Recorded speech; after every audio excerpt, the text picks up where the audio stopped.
When someone experiences physical or emotional trauma, it can have lasting effects on not just their lives, but even their brains. Researchers are learning more about neuroplasticity, which is how our brains physically change in response to stress and trauma. And they're finding that childhood abuse can actually change how our brain functions when we're adults. It's a sad fact, but abuse can literally change your brain. So let's take a look at what the science says. How exactly does abuse affect the brain? There's a lot of different kinds of abuse, so it can affect the brain in a number of ways. Physical abuse, sexual abuse, emotional abuse, neglect, and witnessing domestic violence are all considered forms of traumatic abuse. And while we're going to focus this video on physical and sexual abuse, please keep in mind that all of these types of abuse can have damaging effects. But why do these things damage the brain? Well, it comes down to something called neuroplasticity, which is a fancy term for how our brains physically change in response to our experiences. We actually lose and gain connections between neurons depending on what we're exposed to. These connections are called synapses, and they're the spaces between neurons where chemical messengers pass information from one neuron to another.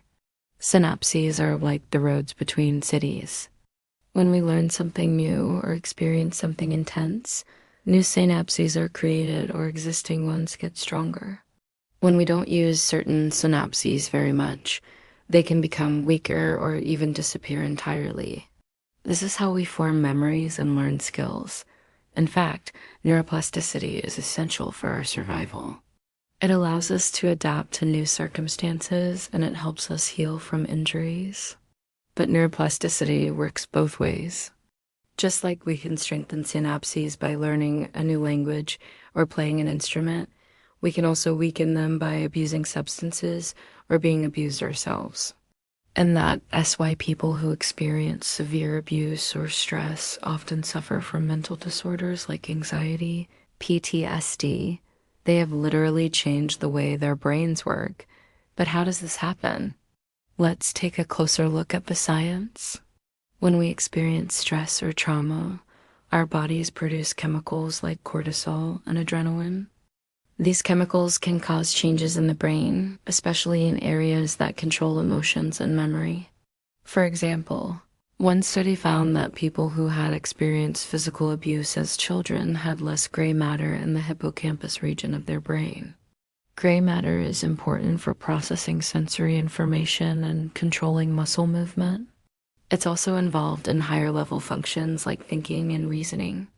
So less gray matter could mean that people who have experienced abuse might have trouble processing sensory information or controlling their emotions. That makes sense because people who have been through a lot of trauma often struggle with things like feeling grounded in the present moment or trusting other people. Another study found that people who had experienced childhood abuse had smaller amygdala than average. The amygdala is the part of the brain that processes emotions, especially fear and anxiety. People with smaller amygdalae may be less able to regulate their emotions or respond appropriately to social cues. This could explain why people who have been abused might have trouble maintaining relationships, or why they might be more likely to develop anxiety disorders, but it doesn't stop there. Abuse can also affect the way our brains process pain. One study found that people who had experienced childhood abuse had altered pain processing networks in their brains. This means that they might be more sensitive to pain, or that they might be less able to feel pain.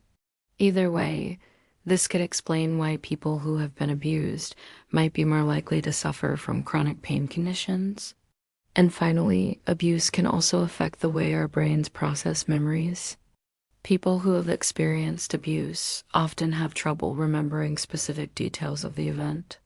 This is called memory suppression and is a way for the brain to protect itself from the psychological effects of trauma.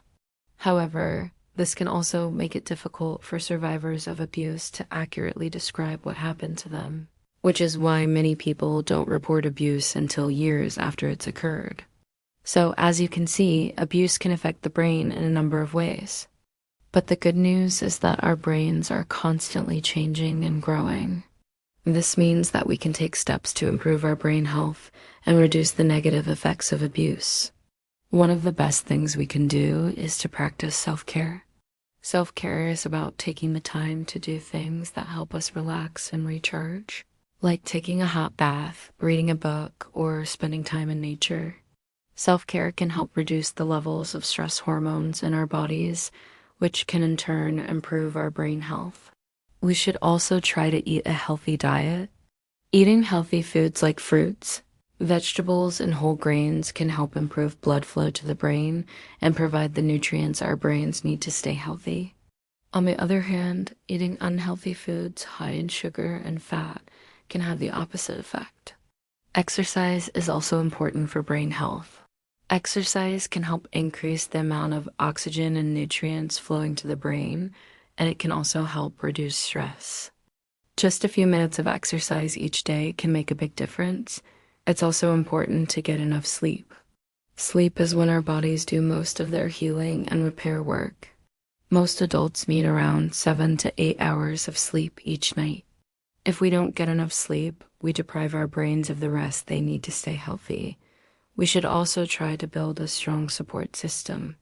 Having a strong support system of friends, family, or mental health professionals can give us the emotional support we need to process our trauma and move forward in our lives.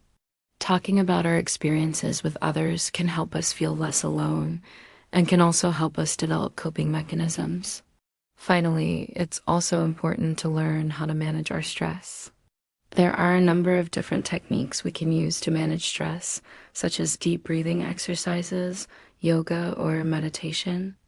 By learning how to manage our stress, we can reduce the negative effects it has on our brains and bodies. These are just a few things we can do to improve our brain health and reduce the negative effects of abuse. Abuse can have a profound impact on our brains, but it's important to remember that we're not helpless. We can take steps to improve our brain health and reduce the negative effects of abuse. By taking care of ourselves, both physically and emotionally, we can give our brains the support they need to heal. If you or someone you know is a survivor of abuse, please reach out to a mental health professional today. There is help available and you don't have to go through this alone. You can find more information about resources in the description below.